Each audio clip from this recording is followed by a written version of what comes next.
انا لسه عامل شيفت كارير من فتره قريبه لاسباب خاصه يعني، وغالبا كان كل المبلغ اللي في ايدي اخدت فيه كورس في مكان تاني، وكان المفروض انا اشترك مع حضرتك في راوند ثلاثه، وبعت لك وقتها على الفيس وما كانش عندي فلوس، بس يعني استغربت وجيت كده.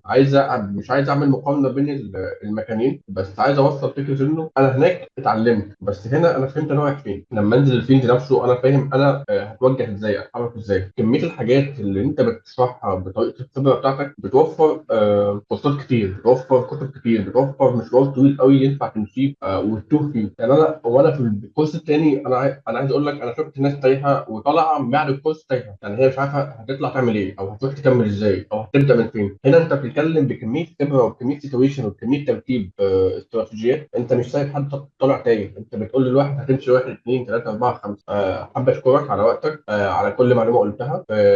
ربنا يبارك لك ويتحقق كل خير يعني.